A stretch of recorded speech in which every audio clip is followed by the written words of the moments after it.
Latina que prejudicou os investimentos.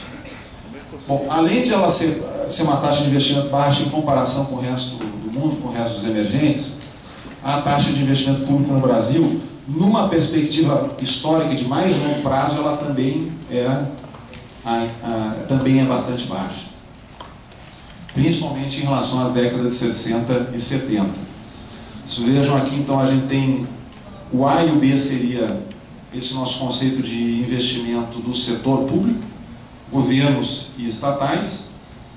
Vejam que na década de 60, a taxa de investimento dos governos, inclusive, foi mais elevada do que a década de 70. Interessante isso.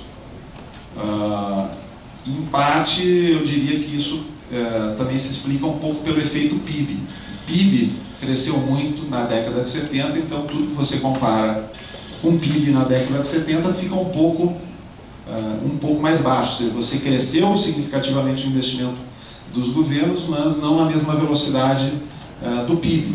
Mas o outro elemento determinante que explica isso é que na década de 70 começa a haver uma atuação vigorosa do Estado via estatais, via empresas estatais. Ou seja, não existe, eu diria que não existe um efeito de substituição do investimento público com o privado, mas aqui claramente há uma certa substituição do investimento público, administração pública, pelo investimento público estatais. Ou seja, você canalizou a maior parte das suas energias, dos seus esforços, para expandir os investimentos das empresas estatais. Eu acho que aqui é uma média, chega no ano de 74, se eu não me engano, o investimento do setor público ele bate em 10% do PIB. Então, é uma cifra significativa, que não é a da China de hoje em dia, mas é, do ponto de vista histórico, de longe, a maior taxa. E vejam que mesmo a década de 80, que é a década de crise, nós temos ainda taxas de investimento no setor público maiores do que as taxas atuais, mesmo a década de 90. Ou seja, existem processos, um processo depois do outro. Você teve que na década de 80 a crise fiscal do Estado brasileiro, que já fez a taxa de investimento cair, tomou um solavanco para baixo. Vem a década de 90 das privatizações das empresas estatais, daí você tem empresas que deixaram de ser estatais e passaram a ser privadas, e isso já automaticamente reduz. Vejam que a grande queda que ocorre aqui é das estatais. Você desaparece vários duvidosos, desaparece várias empresas. Então a taxa de... E não só desaparecer mesmo, antes de desaparecer você meio que liquida, começa minando elas e vai reduzindo o investimento das estatais. E finalmente a virada aqui, o que explica essa queda, então é o ajuste fiscal em detrimento dos investimentos. Olhando aqui só para as outras colunas,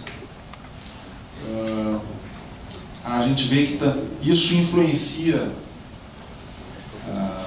a taxa de investimento global da economia brasileira, que é mais baixa hoje em dia do que nesse passado. E outro termômetro importante que tem a ver com aquela capacidade de resistência do país em relação a crises, aquele efeito estabilizador que eu falei dos investimentos públicos. Aqui, claramente, nós tínhamos uma capacidade de resistência à volatilidade, à crise econômica muito maior, porque 36% do investimento na década de 70 dependia direto e indiretamente da ação estatal. E, diríamos, hoje essa relação é de apenas 18%. Aqui, em vez da gente olhar para médias por década, nós olhamos médias por períodos de governo.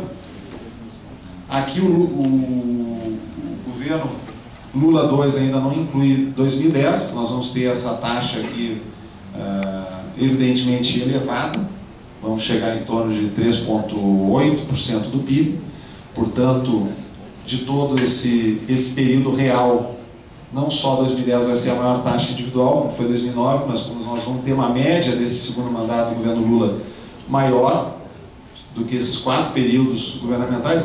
E vocês vejam como há semelhanças, né?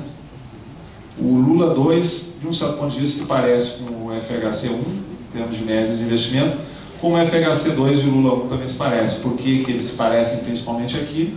porque foi o ajuste fiscal iniciado em 99, justamente no primeiro mandato, no segundo mandato do FHC, e que se prolonga, né, de forma mais, se aprofunda em 2003, 2004, no início do governo Lula, e faz com que as médias sejam exatamente iguais. Mas o que chama a atenção é que, apesar dessa recuperação, vejam que a gente está ainda inferior a esse patamar, ironicamente inferior ao patamar que esteve de taxa de investimento no governo Sarney e na dupla Collor-Itamar. Que eu tenho uma suspeita aqui que, em parte, isso aí tem algum efeito, principalmente nesse período.